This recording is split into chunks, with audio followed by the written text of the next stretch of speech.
Mummy papa, मैं JEE नहीं कर सकती इसलिए मैंने आत्महत्या कर ली है। मैं लूज़र हूँ, मैं सबसे ख़राब बेटी हूँ।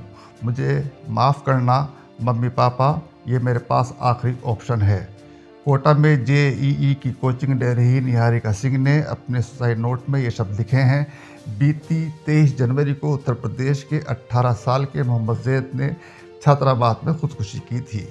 न जाने कितनी निहारिकाएँ और मोहम्मद जैद माँ बाप की ख्वाहिशों के बोझ तले दबकर दम तोड़ देते हैं। निहारिका और जैद के लिए मौत आखिरी विकल्प नहीं हो सकता था अगर माँ बाप उनकी क्षमता को पहचान लेते तो। बच्चों पर उनकी क्षमता से ज़्यादा कुछ करने का माँ बाप का दबाव बच्चे को आत्महत्या जैसा कदम उठाने के लिए मजबूर तो करता ही होगा। जो बच्चे पढ़ाई में कमज़ोर रहने की वजह से आत्महत्या कर लेते हैं, ज़रूरी नहीं कि वे हर क्षेत्र में लूज़र ही साबित होते। ये समझ से बाहर है कि आखिर माँ बाप अपने बच्चों को डॉक्टर या इंजीनियर ही क्यों बनाना चाहते हैं। बच्चों से अपेक्षाएं रखें, लेकिन इतनी नहीं कि वे ज़िंदगी की जंग हार जाएं और ख़ुदकुशी जैसा कदम उठा लें। अगस्त 2022 में कोटा में आत्महत्या करने वाली छात्रा कृति ने अपने सुसाइड नोट में लिखा था, मैं भारत सरकार और मानव संसाधन मंत्रालय से कहना चाहती हूं कि अगर वो चाहते हैं कि कोई बच्चा नहीं मरे तो जितनी जल्दी हो सके इन कोचिंग संस्थानों को बंद करवा दें। ये कोचिंग संस्थान छात्रों को खोखला कर देते हैं। पढ़ने का इतना दबाव होता है कि बच्चे बोझ तले दब जाते हैं।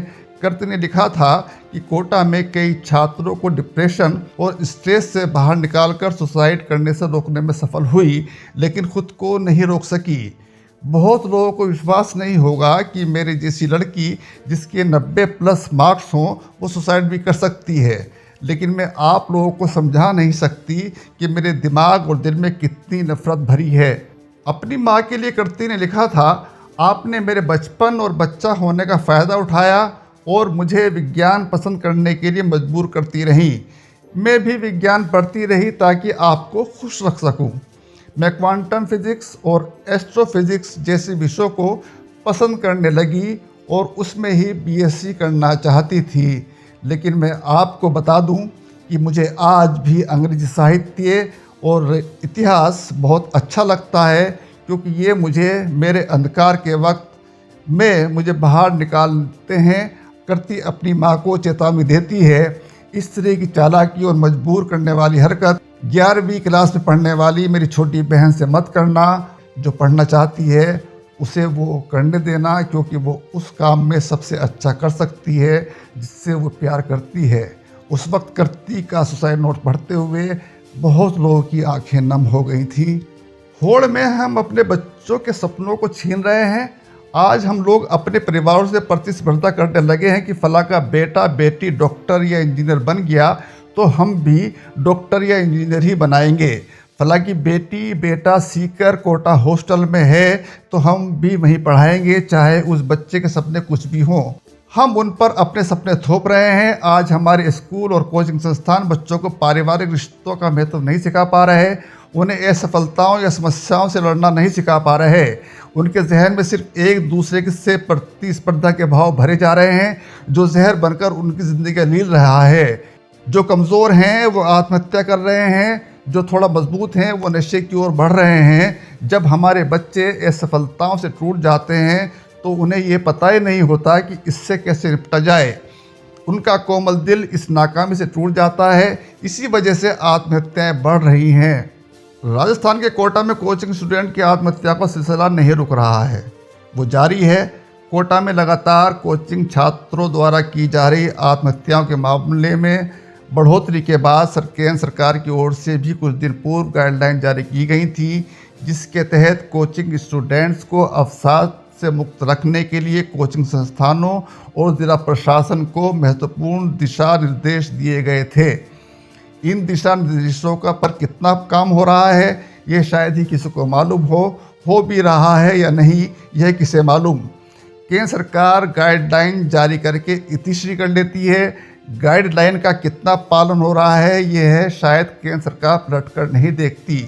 कोटा में आत्महत्याएं रोकने के लिए पूर्ववर्ती गहलोत सरकार ने कई कदम उठाए थे, हालांकि उनका पालन हो रहा है यह भी नहीं मालूम।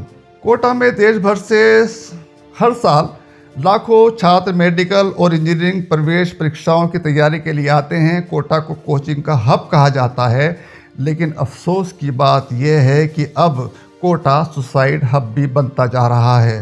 दरअसल दोस्तों की चिंता, करियर की चिंता और अभिभावकों का दबाव, ये 3 तरह के दबाव छात्र के साथ चलते रहते हैं। इससे पीड़ित छात्र जब स्कूल, कॉलेज या कोचिंग सेंटर में होता है तो वे अंदर ही अंदर इस दबाव को बढ़ाता जाता है।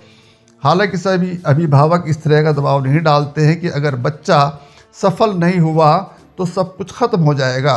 वे अपने बच्चों को प्रोत्साहन देते हैं, लेकिन बहुत माँ बाप दबाव डालते हैं, बच्चे से उसकी क्षमता से ज़्यादा उम्मीद रखते हैं। यही वजह है कि बच्चा आत्महत्या करने की सोचने लगता है और कभी कभी कर भी लेता है। एक आंकड़े के मुताबिक कोटा में ज़्यादातर छात्रों की उम्र 15 और 17 साल के बीच में है। उनके लिए शहर में अकेले रहना, परिवारों की उम्मीदें, हर दिन 13-14 घंटों की पढ़ाई, टॉपर्स के साथ कड़ी प्रतिस्पर्धा के दबाव के साथ रहना आसान नहीं होता।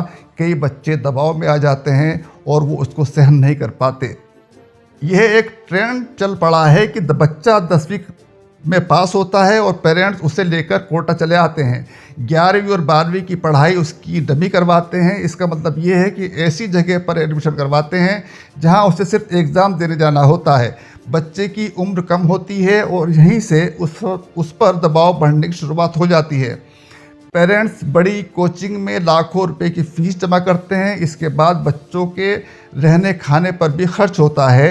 परिवार के परिवेश से आने के बाद कोटा में बच्चा बिल्कुल एकांत में आ जाता है। इसके बाद उसके ऊपर पेरेंट्स के लाखों रुपए खर्च करने का दबाव होता है। कई परिवारों की आर्थिक स्थिति भी अच्छी नहीं होती। ऐसे में अकेलापन और दबाव भी बड़ा कारण बनते हैं, जिस वजह से बच्चा अक्सर डिप्रेशन में चला जाता है और डिप्रेशन के बाद वो आत्महत्या की तरफ बढ़ जाता है। कोचिंग संस्थानों में बच्चों की संख्या बहुत ज़्यादा होती है। टीचर्स बच्चों के नाम भी नहीं जानते होंगे शायद। किसी क्लास में 300 और ज़्यादा बच्चे बैठते हैं। क्या टीचर सभी का नाम जानते होंगे?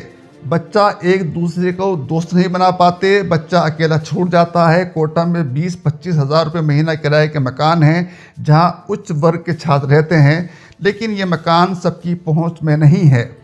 मिडिल क्लास के बच्चों के लिए इतने महंगे मकान एक सपना है। जानकारों के मुताबिक कोटा में कोचिंग इंडस्ट्री 2000 करोड़ रुपए से ज़्यादा की है। मगर अब छात्रों में बढ़ती आत्महत्या की घटनाओं ने सभी को झकझोर कर रख दिया है। कोचिंग संस्थान चलाने वालों को समझ में नहीं आ रहा है कि इन घटनाओं को कैसे रोकें। कोटा में कोचिंग इंडस्ट्री लगभग 2.5 दशक पुरानी है।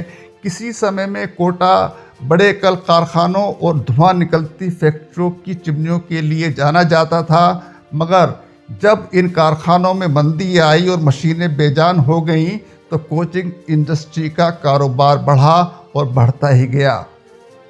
31 अगस्त 2023 में हिंदुस्तान टाइम्स ने एक रिपोर्ट प्रकाशित की थी, जिसमें बताया गया था कि पिछले साल अगस्त तक जिन 23 छात्रों ने कोटा में आत्महत्या की थी, उनमें से आधे से ज़्यादा छात्र नाबालिग थे। 12 छात्र ऐसे थे जिन्होंने कोटा पहुंचने के 6 महीने के भीतर ही आत्महत्या कर ली थी। रिपोर्ट के मुताबिक जिन छात्रों ने आत्महत्या की थी, उनमें से ज़्यादातर गरीब या निम्न मध्यम वर्गीय परिवार से थे। आत्महत्या करने वाले ज़्यादातर लड़के थे और ये छात्र मेडिकल की प्रवेश परीक्षा की तैयारी कर रहे थे। ये छात्र उत्तर भारत, खासकर उत्तर प्रदेश और बिहार के थे।